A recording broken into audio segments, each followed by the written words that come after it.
Missanelli Show on 97.5 The Fanatic. And our next guest, well, I can't wait to talk to him. As I said before, one of the most storied athletes in Philadelphia history, definitely one of the most popular. He is the great Wolverine joining us. Used to be a regular guest with me here at 97.5 The Fanatic. I haven't talked to him for a while. Joined by the great Brian Dawkins on the Comcast Business Hotline. B-Dawk, how you doing? What's happening, my good man? Glad to talk to you. Glad to hear your voice. First of all, you were in so many worthwhile ventures, so let's talk about it. Tomorrow, the Better Man 24 Conference, established 6 years ago by you. The first one was held at the Family Church in Voorhees, New Jersey. It was previously held in your hometown. Tell me a little about the Better Man 24 Conference. Yeah, first of all, thank you for having me. And it's one of those things that I wanted to begin to pour into me first so that I can then pour into other individuals. Some of the things that I wish I would have known about being the better man. Like, all of us want to be a better man. Well, we all should want to be a better man. And, you know, one of the things that I was led to do was to start that off those years back, to begin to dive into the Word, to understand more about the things that we should be doing as men on a regular basis that many of us just don't know.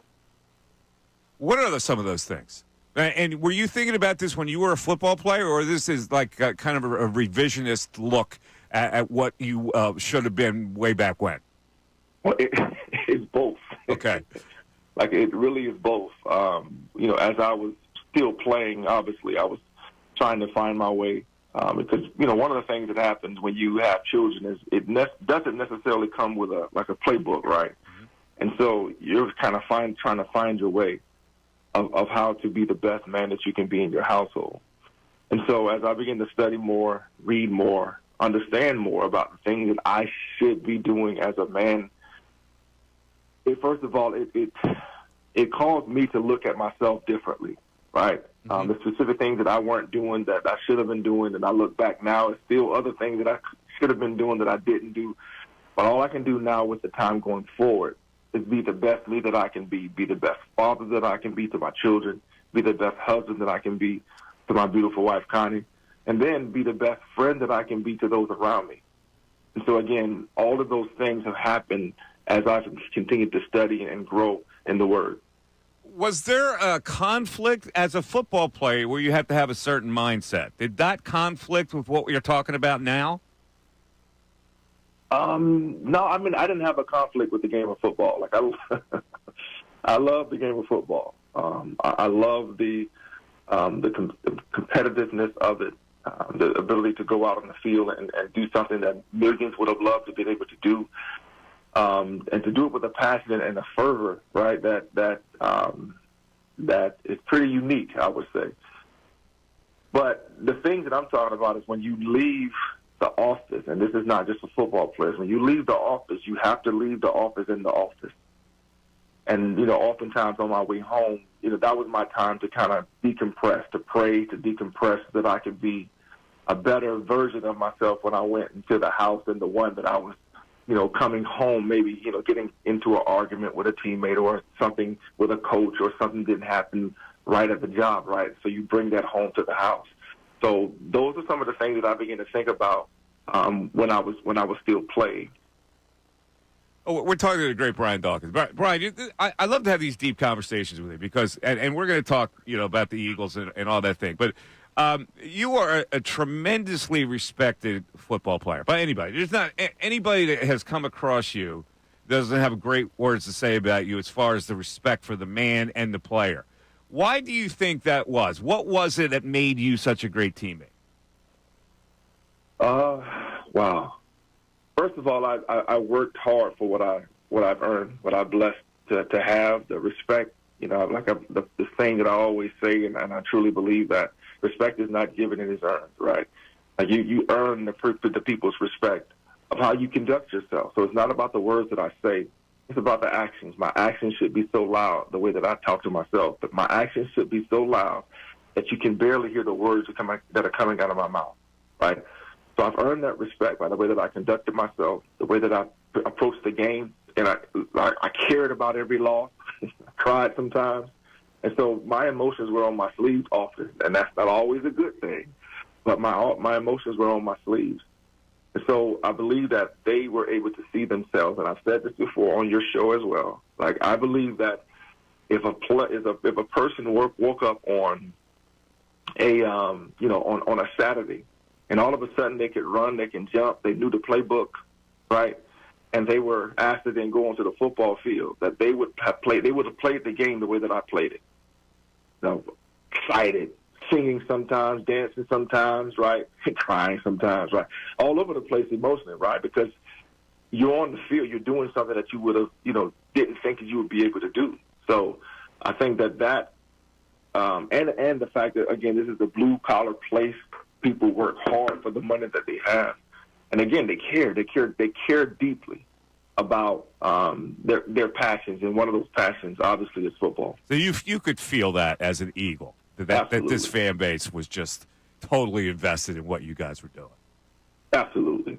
And I knew that when we lose on Sundays, that their Mondays, Tuesdays, Wednesdays were jacked up, right? That they probably would, catch the second breath on Thursday in hopes that we'd play a better game on Sunday.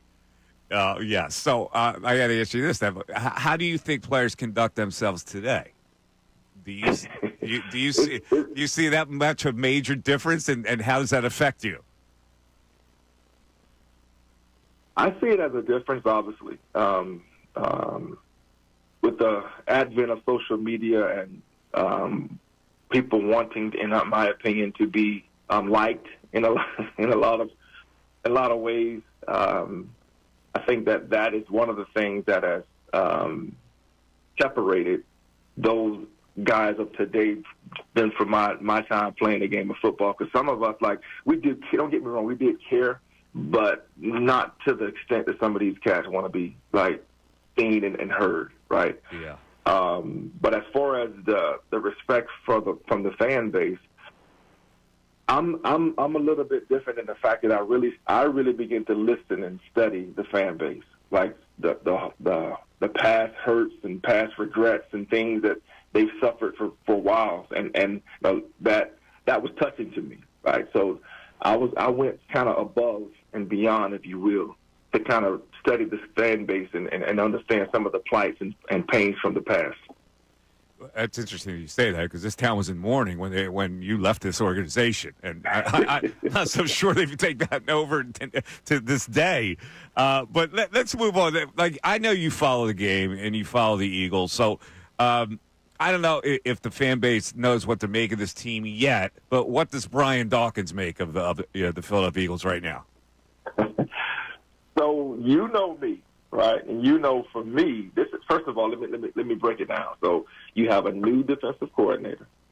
You have a new offensive coordinator.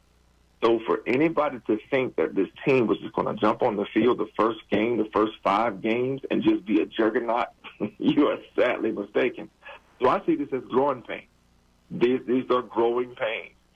So one of the things that I love about it is the fact that, they're having these early struggles in the season. I love it. Why?